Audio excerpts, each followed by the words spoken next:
APR Group, 2 and 3 BHK premium apartments at Patancheru. Comfortable pricing, GHMC and RERA approved.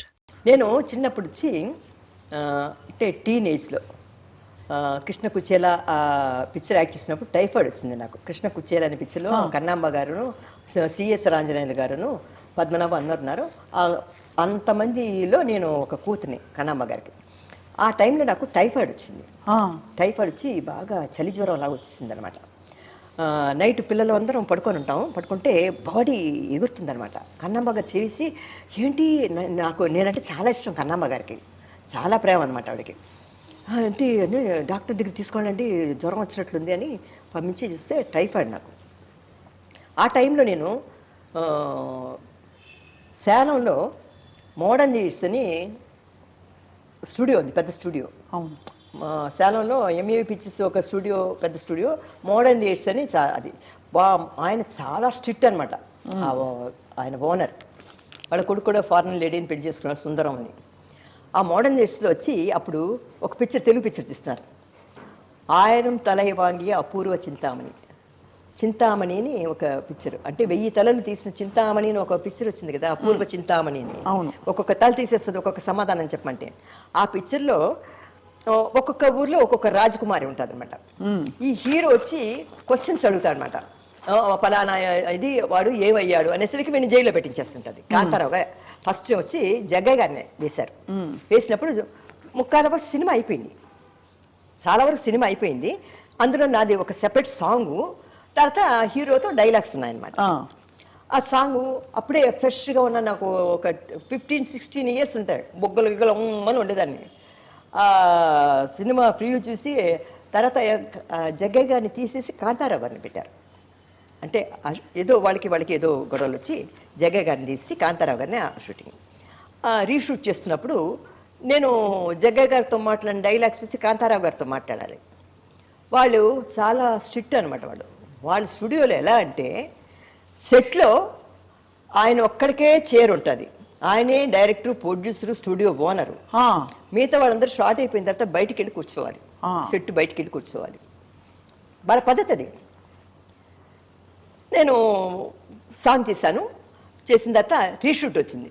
ఎందుకంటే జగ్గయ్య గారిని తీసి కాంతారావు గారిని వేశారు కదా, రమ్మని ఫోన్ చేశారు. అప్పుడు నేను మంచి టైఫాయిడ్లో ఉన్నాను అనమాట.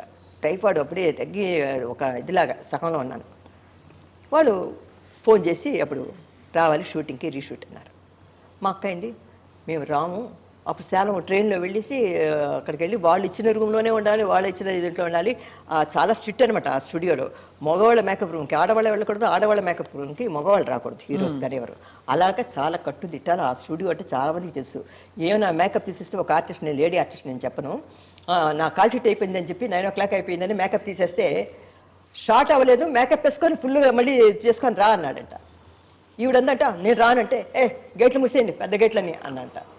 పెద్ద గేట్లు మూసారు, మోడర్న్ థియేటర్స్ అనమాట. అది మూసేస్తే మేకప్ వేసుకొని ఈ షార్ట్ వర్క్ చేసి వెళ్ళండి అన్నంట. పెద్ద ఆర్టిస్ట్, తెలుగు లేడీ ఆర్టిస్ట్ వేసుకుందంట.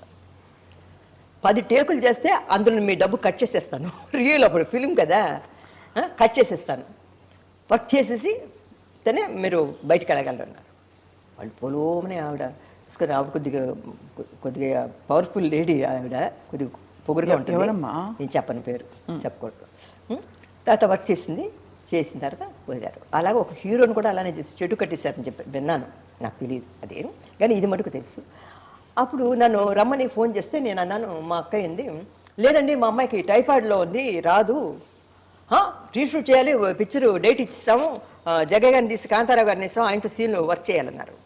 అప్పుడు మా సిస్టరు ఎలాగొస్తావు అంటే, రాకపోతే ఏమన్నంటే ఏదో బెదిరించాడు అనమాట అతను. మిమ్మల్ని ఏం చేస్తాను, కేసు వేస్తాను అది ఇదని. అప్పుడు ప్రొడ్యూసర్స్ కొంతమంది చాలా పవర్ఫుల్గా ఉంటారులేండి. కొంతమంది ప్రొడ్యూసర్స్ పెద్ద పెద్ద స్టూడియో ఉంటారు, కొంతమంది ఉన్నారులేండి. కొంతమంది మంచి వాళ్ళు ఉన్నారు, చెడ్డవాళ్ళు కూడా ఉన్నారు, కొద్దిగా రఫ్గా. దేవర ఫిలిమ్స్ అంటారు కదా, అతను కూడా కరెక్ట్గా డబ్బులు ఇస్తారు, కరెక్ట్గా కాల్ షీట్లు ఇస్తారు.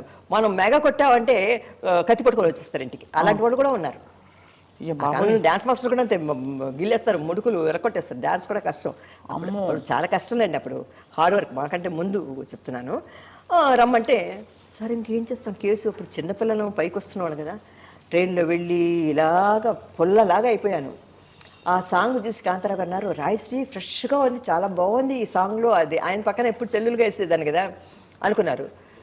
డ్రెస్ చూస్తే నా డ్రెస్సు సగానికి సగం అయిపోయింది, వదిలైపోయింది, పొల్లలాగా అయిపోయాను. చెవులు వినబడలేదు.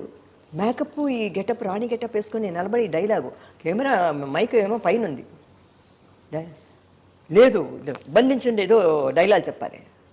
నాకు చెవు వినబడలేదు. కాంతారావు గారు డైలాగ్ చెప్తున్నప్పుడు ఏం చెప్తున్నారో వినబడలేదు అన్నమాట. కాంతారావు అప్పుడు అన్నయ్య అనేదాన్ని కొత్తలో.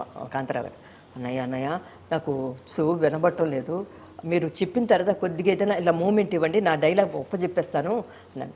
చెప్తే మైక్ అందటం లేదో గట్టిగా చెప్పమంటారు, గట్టిగా రావటం లేదు, ఎందుకంటే నేను చాలా వీక్ అయిపోయి ఉన్నాను. అవునవునవును.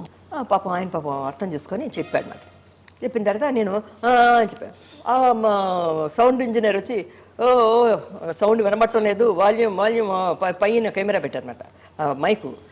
అప్పుడు లౌడ్గా చెప్పమంటే అరిచినట్లు చెప్పాల్సి వచ్చింది అనమాట.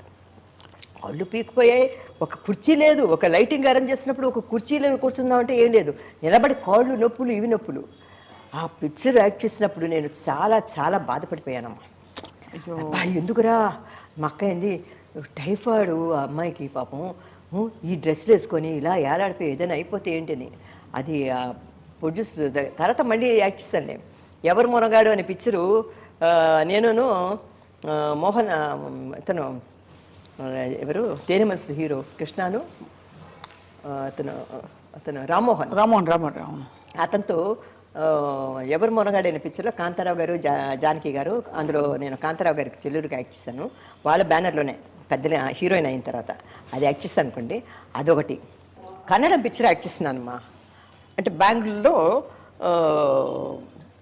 అది జూబ్లీ హిల్స్ నంది హిల్స్కి వెళ్ళే దీంట్లో కొన్ని షార్ట్స్నే నేను డ్రైవ్ చేయాలన్నమాట. అందులో ఆ పిక్చర్లో నేను చాలా రిచ్ గేడు. ఆ కన్నడ పిక్చర్లో ఒక రేస్కి వెళ్ళి బాగా గిడ్లు అంతా డబ్బులు ఒక బాక్స్లో పెట్టుకొని వస్తున్నప్పుడు రౌడీలు కొంతమంది చూస్తారన్నమాట.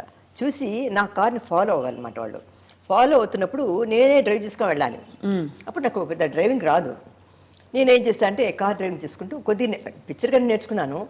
అది ఒక ట్యాంక్ బండ్ లాగా ఒక హైట్లో ఉంది, అక్కడంతా వాటర్ ఉంది, అక్కడ ఒక రో ఇలాగా కరువు చేసి ఇలా వెళ్ళాలన్నమాట. సరే డ్రైవ్ చేస్తూ అక్కడ బోర్డు అది ఉందన్నమాట, అక్కడ చాలా రిస్క్ డేంజరు స్లోగా వెళ్ళండి అని. ఆ కరువు ఇలాగ వస్తుంది అనమాట. ఎర్లీ మార్నింగ్ పెట్టారు షూటింగ్. నేను డ్రైవ్ చేస్తూ అంటే నేను స్లోగా వెళ్ళాను. కెమెరా ఎక్కడో లాంగ్లో పెట్టారనమాట, జూమ్ పెట్టారు. వాళ్ళు అన్నారు స్లోగా వెళ్తే కట్ అనేసి, అమ్మ లేదమ్మా కొంచెం స్పీడ్గా వెళ్ళాలి నువ్వు, ఎందుకంటే రౌడీలు వచ్చి నిన్ను ఫాలో అవుతున్నారు, నువ్వు స్పీడ్గా వెళ్ళాలి, నువ్వు కార్ డ్రైవ్ చేయాలన్నారు. స్పీడ్గా రా అన్నాను. సరేలే మార్నింగ్ కదా ఎవరు వస్తారు ఎవరు ఉంటారనేసి చక్కగా డ్రైవ్ చేసుకొని చక్కగా కరువు చేసుకొని నేరుగా వెళ్ళాను. వెళ్తుండేసరికి ఒక పొద్దున్న వాడు ఎవరు పోలీసులు వెళ్ళేసి ఏమి పెట్టలేదు, లాంగ్లో ఎక్కడో పెట్టుకున్నారు కెమెరా. ఒక లారీ వస్తుందన్నమాట. లారీని చూసేసరికి నాకు బ్రేకు క్లచ్ అది అవ్వట్లేదు కదా, నాకు డ్రైవింగ్ షాక్ అయిపోయి ఇటు పక్క లెఫ్ట్లో తిప్పుదామంటే ఒక ఎద్దుల బండి వస్తుందన్నమాట. అమ్మ బాబు ఇటు పక్క లారీ ఇటు పక్క ఎద్దుల బండి అని చెప్పేసి ఇంకేం చేయలేక స్పీడ్గా లెఫ్ట్లో తిప్పిస్తాను. అక్కడ ఒక దెమ్మ ఉందన్నమాట, పెద్ద రాయి కింద వాటర్ ఉందన్నమాట. ఈ కారు పోయి దెబ్బని దానికి తగిలి గాజు పెంకులన్నీ రాలిపోయి నేను అలా పడిపోయాను అనమాట. పడిపోయి నువ్వు ముక్కులోంచి రక్తం, రిప్స్ దగ్గర దెబ్బ, అలాగా పడిపోయి ఉన్నాను. ఆ కెమెరామెన్ డైరెక్టర్ అంతా రాజశ్రీ క్లోజ్ అనుకున్నారు. అనుకుంటే పరిగెత్తుకుంటూ వచ్చారు. వచ్చేసరికి నా అవస్థ, ఆ ఫ్రంట్ గ్లాస్ అంతా విరిగిపోయింది, పెంకులు ఒళ్ళంతా పెంకులు. మెల్లిగా డోరు ఇదైపోయింది అనమాట. స్టీరింగ్ వచ్చి బాగా ఇక్కడికి రిప్స్కి తగులుకుందనమాట. బయటికి లాగి తీస్తే అని ఉంటాం. అప్పుడు గబుని డాక్టర్ దగ్గర తీసుకొని పోయి నన్ను మళ్ళీ అదేమిటంటే ఆ పిక్చరు డేట్ ఇచ్చేసారు, రిలీజింగ్ డేట్ ఇచ్చేసారు అనమాట.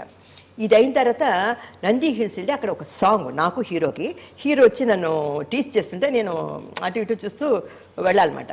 అప్పుడు ఈ యాక్సిడెంట్ అయ్యింది కదా, డాక్టర్ దగ్గర తీసుకు మా అక్క ఏంటి మేకప్లో ఉంది, మళ్ళీ నెక్స్ట్ అక్కడికి వెళ్ళాలి కదా డ్రెస్ చేంజ్కి, వాటికి అన్ని నగలు గిగులు అన్నీ రెడీ చేసి పెట్టుకుంటుంది అనమాట. మా సిస్టర్ రాలే, 2-3 షార్ట్లే కదా, ఇది అయిపోయిన తర్వాత మనం నంది హిల్స్ సాంగ్ ఉంది కదా, పిక్చర్ వెళ్ళి ఇంకా 2-3 సీన్లు ఉంటే ఫినిష్ చేసి వెళ్ళిపోవచ్చని.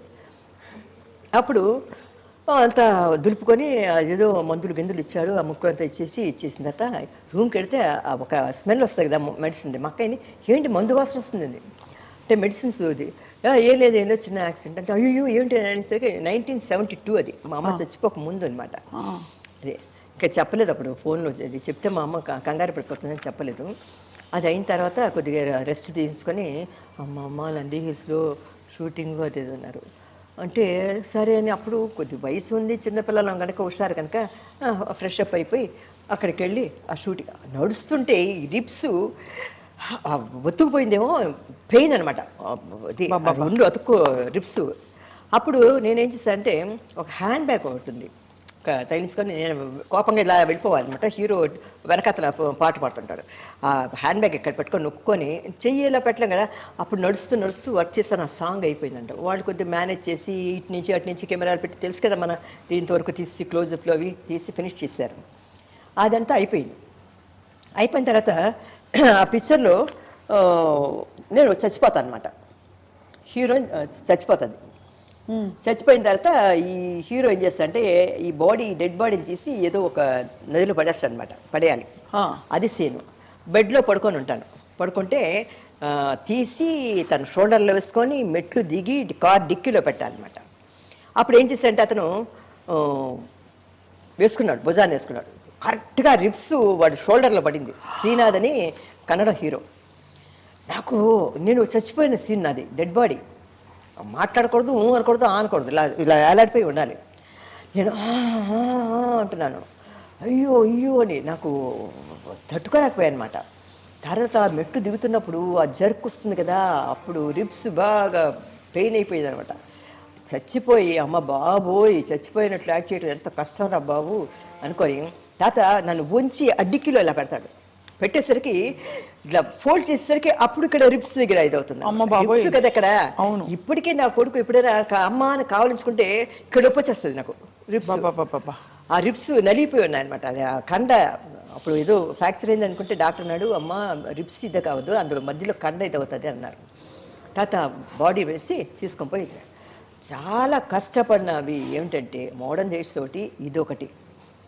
పాముతో పులుతో చేయటం పెద్ద నాకు సర్వసాధారణం అయిపోయింది. చిలకలు రామచిలకలు వీటన్నిటితో యాక్ట్ చేశాను, చిన్న వాటితో అన్నింటిలో. కానీ యాక్సిడెంట్ అవ్వటం అదే మోడర్న్ డేస్లో టైఫాయిడ్ వచ్చినప్పుడు ఈ రెండు నాకు చాలా ఏదో గండమనే అనాలి. అదే నాకు 1972-73లో మా మదర్ చనిపోయారు అనమాట. హీరోయిన్లు చాలా గొప్ప జీవితం, హాయిగా ఉంటుంది, బోల్డ్ డబ్బులు, బోల్డ్ మంచి మంచి డ్రెస్సులు అనుకుంటారు. ఇంత కష్టం ఉంటుందని తెలిస్తే అంటే అమ్మా డ్రెస్సులు చూడటానికి అందంగా ఉంటుంది కానీ ఆ కిరీటాలు ఇవన్నీ ఆ ముళ్ళ కిరీటం లాగా ఉంటుంది. ఆ గిన్నెలు గుచ్చేసి అది తీసేసరికి అబాడి ఉంటుంది ప్రాణం. ఆ కిరీటాలు అన్నీ తీసేసరికి ఎందుకు మన రామారావు గారు షూటింగ్కి వచ్చారంటే నేను రామారావు గారు వచ్చి గోపాలుడు భూపాలుడు అనే పిక్చర్లో ఆయన ఒక సాంగ్ పెట్టారు.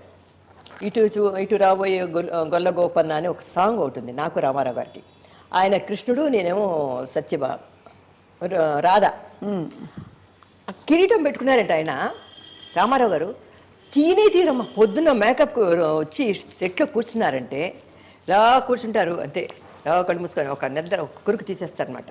తీసిన తర్వాత రెడీ షార్ట్ రెడీ ఇలా వచ్చేస్తారు.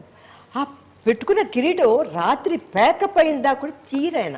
అబ్బా అది ఏమిటో అంత అయినా ఆయన కిరీటం ఒక రోజు ఎవరు లేకుండా ఆ కిరీటం కొద్దిగా పట్టుకొని చూద్దామని చూస్తే అమ్మో మొయ్యలేకపోయాం అనమాట మేము. అంత బరువు ఆయన జ్యువెలరీ కానీ కిరీటం కానీ ఎంత బరువు అంటే అంత బరువు అనమాట. ఆయన ఒక కచ్చితం చేస్తాడు కదా, అది కూడా చాలా బరువు అనమాట. బరువుతో అబ్బా మహానుభావుడు అనిపించింది. ఆ నగలు ఆ కిరీటాలు పెట్టుకొని. కానీ ఒకటే వాళ్ళ దగ్గర డిసిప్లిన్ ఇవన్నీ నేర్చుకోమంటే రామారావు గారు, నాగేశ్వరరావు గారు టైం అంటే టైం ఫాలో అయ్యేవారు. మాకు ఎంత ఫోక్లోర్ మీరు ఇందాక అడిగారు, మీరు ఫోక్లోరు డ్రెస్లో కాస్ట్యూమ్ వేసుకునేటప్పుడు మీకు టైం పట్టేదా అని. టైం పట్టినా కూడా షార్ట్లో ఆ రోజు షూటింగ్లో వచ్చి రామారావు గారు ఉన్నారు అంటే ఆయన 9 o'clock అంటే కరెక్ట్గా 9కి ముందే వచ్చి కూర్చుంటారు. ఆయనకంటే ముందు మనం వెళ్ళి కూర్చోవాలి. అవును. కనుక మేము గబ్బని లేచి మేకప్లు వేసుకొని హెయిర్ డ్రెస్ వచ్చినో లేదో మా అక్కయ్య పిన్నులు పెట్టు అదే ఏదో తైలించుకొని అవి చేసుకొని అంతా అయిపోయి హెయిర్ డ్రెస్ వస్తే అది మటుకు చేయించుకొని వెళ్ళిపోయాం అనమాట. అలాగా మేము ఆయన 9 o'clock అంటే మేము 8:30కి వెళ్ళిపోయి కూర్చునేవాళ్ళం. టైమింగ్స్ అవి చాలా కష్టం. అయ్య బాబోయ్. అంత డైలాగులు కూడా ఆయనతో చెప్పేటప్పుడు మనం ప్రిపేర్ అవుతాం. కానీ ఒకటి, వాళ్ళతో అంత పెద్ద మహానుభావులు యాక్ట్ చేసేటప్పుడు మనకి షార్ట్లోకి వెళ్ళినప్పుడు మనకి ఒక జంకు బొంకు ఉండదు. ఎందుకంటే ఆ క్యారెక్టర్లో లీనమైపోతాం అనమాట. అది మనకి ఇది లవ్ సీనో లేకపోతే ఈ సీనో అది ఏమి ఉండదు. నేను చాలా పిక్చర్లో 2-3 పిక్చర్లో నా కోయ భాష మాట్లాడాను. అంటే సోది చెప్తారు కదా, అంటే సోది చెప్తారు ఆ టైపు. తర్వాత కోయ భాష ఇవన్నీ. తర్వాత ఇంకోటి అడవి వీరులని మన మోడర్న్ ఇది ఉదయ స్టూడియో వాళ్ళు తీశారన్నమాట ఒక పిక్చర్. అందులో అడవి వీరుల ఏనుగు మీదే ఆనందంలో నేను కాంతారావు గారు అందరూ యాక్ట్ చేశాను. తెలుగులో కలర్ పిక్చర్ చేశారు. అడవి 2 కోయ ముక్కలు చెప్పండి అమ్మా. ఇప్పుడు భాష ఎరుక చెప్పుతానమ్మ ఎరుక చెప్పుతాను. అవును, అదే మహామంత్రి తిమరస్లో యాక్ట్ చేశాను. అవును, మహామంత్రి తిమరస్లో అది కోయి భాష. తర్వాత కోయి భాష, ఆ భాష, అన్ని భాషలు. తర్వాత మన అప్పలమ్మలు ఉంటారు కదా, అప్పలమ్మ క్యారెక్టర్ కూడా యాక్ట్ చేస్తాను నేను. ఏంటి దొరికితే దొంగలు అనే పిక్చర్లో డ్యూయల్ అనమాట. ఒకటేమో ఎయిర్ హోస్టెస్, ఒకటి వచ్చి అప్పలమ్మ క్యారెక్టర్. అదే అదే ఏందల్లే వాళ్ళకో ఏంది బి అని అంటారు కదా, ఓనమ్మి అంటారు, ఒకలాగా మాట్లాడతారు కదా. వైజాగ్ సైడ్ అప్పలమ్మ లాంగ్వేజ్ అది ఒకలాగా ఉంటుంది. మాకు చేపల వాళ్ళు వస్తారు కదా, కొప్పి పెట్టుకొని, అవునవును, ముక్కు బులాకి ఒకటి పెట్టుకొని వస్తారు. అదంతా ఆ కాలం అంతా బాగుండేది. వెలిగారమ్మా మీరు. అవి స్వీట్ మెమరీస్ అండి, అవన్నీ మర్చిపోలేవు. ఆ పిక్చర్లు చూస్తుంటే ఆ పాత జ్ఞాపకాలన్నీ వస్తుంటాయి అన్నమాట. హార్డ్ వర్క్ అది.